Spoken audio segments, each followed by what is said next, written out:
can you please introduce yourself and tell us a little bit about your nonprofit origin story? Thank you, Tasha, for having me. My name is Emmanuel Ssekkitto Kalule, and I have the pleasure to found the organization called Faces Up. Tell us a little bit more about your nonprofit, like nonprofit's mission and the services that you're providing to your community. The organization that I founded is called Faces Up Uganda. Uh, Behind the name Faces Up is the desire to invite young people to face up in the direction of their aspirations. The name of the organization borrows from the statement that every person has to face in the direction of what really matters to them as individuals. From that, it also informs the mission and the vision of our organization. Our vision is to inspire young people to do what inspires them. Briefly about what we do, the organization that I founded, Faces Up, is working at the intersection of arts education, psychosocial support, and opening new career pathways for young people. Our work is structured in three formats. One, we offer an arts education program that seeks to address mental health and psychosocial distress amongst young people, using different forms of the arts to enable young people express feelings and emotions that they perhaps cannot speak about, but also during that process to find healing, but also learn. The other component is called Artpreneurship. We are trying to welcome young people to tap into the space of the arts as a pathway for them to get into new careers. So with that, we work with young people that have the desire to take art as a career or have the desire to grow their art skills. We mentor them, we expose them to opportunities, but also enable them to commercialize what they're doing. In so doing, we commercialize their artworks. We turn them into products like the t-shirts, notebooks, tote bags, and a couple of items which we sell online. And out of the sales, we generate a revenue which we share with 70%, while we invest in the education of children from the margins, and 30% is invested in offering more art classes to children who otherwise would not have. The third component of our work is called designing for change. Over time, people have talked about young people being the future, young people being the change makers. So we are living this. We are living this world by investing in ideas started by children. So what happens because of the so many challenges within which we operate and the children where the children come from? Many of these children counter issues on a daily, challenges on a daily. So we are getting these children, forming them into groups where they address some of the pressing issues in their communities. With these, children start projects that respond to challenges in their community, and then we make an investment between $50 to $100. In this, we are investing in the ideas that are started by children, but also with the desire that children and young people can participate in changing the world, not in conversation, but in true practice. So we truly invest in their ideas and they take these ideas forward. We believe these are some of the solutions that are going to address some of the key pressing issues that the world is facing. So that's a nutshell of what we do. I love that. And do you have one of your children's designs on your shirt right now? Yeah, I have. You see, like I love that. I yeah. love that. Yeah, we again, the lens within which we operate as an organization is there are so many challenges that these young people go through, but regardless of their challenges, they're extremely potential, they're extremely talented, but they lack so much. So what we are thinking as an organization, how do we tap into what they already have and how can we use that to attract what they need? So that's why you see me always wearing t-shirts, notebooks, because we want to spotlight their potential, but we want the world to get involved in supporting them, but at least acquiring something from them. I love that. That's a fantastic value exchange for the Mhm. people who support your organization. What's your favorite part of working in the nonprofit sector? Trust me, like as a non-profit leader, as a founder of an organization, sometimes there's so much that is on our plate. Sometimes we forget the incredible work that we are doing. But the most interesting part of my work is just on a rare day walking and seeing children smile when they see me. children embracing you with that innocence, that rawness of love because of the work that you're doing, because of the support that you're giving to them, it truly means a lot to me as an individual. So seeing these smiles of the faces of the young people that we're supporting really, really, really matters to me as a person. And that's Oh, one of the most interesting and most fulfilling moments of my life, is seeing those smiles. well, as a founder myself, one of Mm. my favorite moments has been when you sent me the photo of you and Zoe. And that photo, when the two of you got together, my heart was just so, I understand what you're Yeah. saying. It is so wonderful when you have that moment where what your dream was or what you hoped to see in the world Mm. happens. It's so special. It's so special. Absolutely. It is. Because you know what, actually, we come up to address issues. We don't just come up to put smiles on people's faces, but because of what we are doing, it naturally creates that feeling of fulfillment within them. And that exchange of that energy, that invitation of smile, that it truly means a lot. It It really really does. means a lot. It Yeah, does. What are yeah. some of the challenges that you have found since you founded Faces Up? Let me take you back to the founding. I founded Faces Up from a background and experience as an artist. I pursued a bachelor's degree in industrial and fine art. And it is totally different from the civil society work. I had the passion to serve children, I had a passion in the arts, and had the passion to use the arts for social good. Entering into this space, I never had the background and the experience in how organizations are run, how resources are mobilized. So coming with this passion, I realized that passion is not enough to make this work. Understanding the realities that we need to raise resources to support our great work. Yeah. In the space of the arts, where art is not given the attention, it becomes extremely hard to fund for an arts education program. Yeah. And so attracting both financial and non-financial support towards our work is one of the challenges. And also this is because most supporters, maybe partners and donors, see art as a nice to have but not a must to have. So when we share with them this incredible work that they're doing, we are doing there, they get to compare with a lot of, what about building a well, what about doing this, what about, but art is very important, and making the supporters and the funders accept and invest in such an area is one of the challenging parts. Yeah.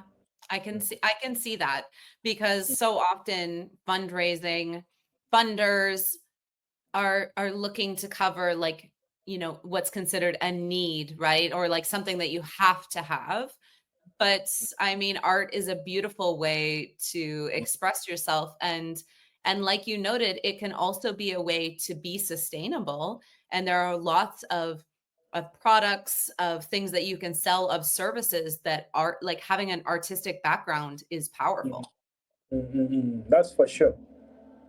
Now, in your work as a Mm. founder, how do you get the peer support that you need and learn all of these extra skills? The truth is that it's being true to what we are doing, like that, doing whatever that you love, doing something that you love naturally gravitates a certain kind of people towards what you're doing. Yeah. And because of the nature and the discipline and the values of the work and the organization, also gets you in spaces of the people that believe in what you're doing. I am what I am today because of the other people that I've learned from, other people that I've gotten inspired from, other people that have been pushed, some people that have challenged me to keep doing what I'm doing. And because of all those values, because of all those responsibilities and also that support that I get from peers, it truly, truly means a lot to organization, not in the terms of resources, but in the terms of understanding what we are doing. Yeah. I remember when I started this organization, many of my friends could ask me, Emmanuel, I love what you're doing, but I don't understand it. That question kept me pushing. That how do I make this work understandable to a child? How do we refine our model to the level that someone can just look at what we're doing and they can understand why we are doing what we are doing? So it is that unpaid for feedback from them, that motivation, that kind of support that always motivates me as a leader, as a founder of the organizations. How do we truly live by what we are saying, and how do we implement our work? Just another one, for example, with the peers. I know Zoe is a very great peer for me, Yes. and being in the space where you connect with people that you don't know from like different backgrounds you've never met, but because of the nature of work that you're doing, creating that community of support, that community of people that understand what you're doing, that community of people that are encouraging you. For me, it's the kind of support that I've gotten from peers, and also the same that I'm giving to other people.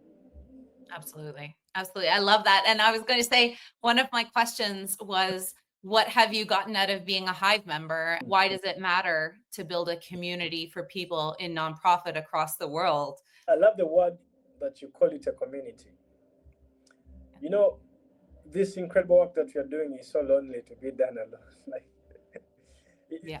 you can accomplish a lot when you're doing it alone, and it's always so hard to be in this space to do something when you don't have a community of people that believe in the kind of direction that you're doing. When I joined the Hive, that is last year, and Yeah. within 6 months, I met one of the Hive members. Yeah. It's crazy. And it's it's truly impactful and very important for non-profit leaders to be a part of this community. And this is the reason why. We know so many times that we send emails to the founders of organizations who we want to have conversation with and never respond. But through Hive, it's a matter of a few clicks here and there, and then you get an appointment of 30 minutes. Yeah. I remember meeting with Zoe. It was just as simple as fix an appointment, get a meeting with someone, and meet up for 30 minutes. But a meeting of 30 minutes has turned into a lifetime of friendship. Even today, as we're talking, I was speaking with her.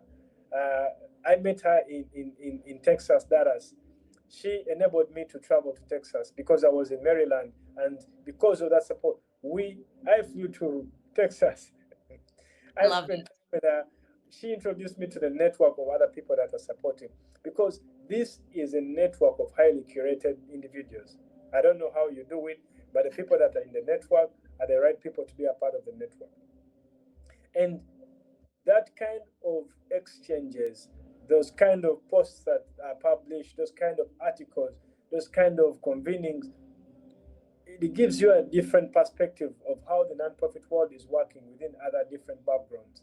So we work from an informed point of view, and we work within the community of support, a community of people that are taking the same direction, which for me, I believe is very, very important. And so for me, being part of this community is something I never take for granted. I believe it happened at the right time and at the right trajectory of our organization. For me as a leader, but also for the direction of Faces Up and where we are going. So for me, this community is everything. You're so lovely. Thank you. And I think, when you joined last year, it was still very early and I had no idea, similar founder kind of going, I think this is great and I think the world needs this, but do other people believe that? And you just don't know, right? You start out, it feels like a big question mark. So I appreciate so much your belief in this and your investment and your time. And you're Mhm, right. It seems like something special can't happen in 30 minutes, but with mhm, the right people in the room together, 30 mhm. minutes is just the start of something That's more. for sure. That's for sure. Yeah. Because, you know, time is very important. Yeah. And every person is cognizant of how much of their time they are using in different ways.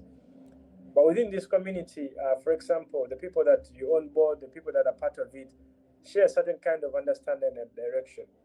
So within this space, someone knows that I'm going to meet someone who is doing something. Yeah. So you are starting from somewhere. Even when you meet, you're already starting from somewhere. You have a shared goal to make a difference. So those conversations start something as simple as 30 minutes, but over time, it goes into a direction of continuous support. Let me give you an example. This month we had a challenge to raise 5,000 US dollars by one of our partner, and the partner was giving us an additional 5,000 when we raised $5,000, and it had a specific given period of time. So reach out to a few friends. I reached out to Zoe. I'm like, what do you think? This is what is happening. I send her a message of what the appeal I wanted to send. She gives me a revision of the same appeal. Like, oh yeah, we need to send out to people. We need to do this and this. So we send out the outreach in about 10 days. We had raised 6,000 US dollars, and we My got an goodness. additional 55,000 US dollars. So it's as simple as it seems, but it carries a lot of power. So for me, I never take anything for granted, even being on this call. Well, I appreciate you so much. And how can people follow along with the work that you're doing at Faces Up Uganda? I'll make sure to put all the links afterwards in the YouTube video and the posts. Yes, again, I welcome to the people to follow our work. We are on different social media platforms. We're on Facebook, Instagram, LinkedIn, X, and the name of the organization is Faces Up Uganda. We have a website, and we also have an e-commerce website where the world can invest in the education of children by purchasing some of their merchandise. Know that you've been a huge support to me, and your stories, I mean, I follow along on Instagram myself all the time, inspirational, and I really, really, truly think that you're a shining example of the fact that this kind of work is sustaining to people, right? Art does matter, and it really can change somebody's life in a meaningful way. Absolutely, and this is something that as an organization we are taking at the forefront. Art is very important, like very, very important, and this is Absolutely. something that we want to demonstrate to make sure that at least every child every day has access to an art-related activity. Thank you for having me. I wish you the best.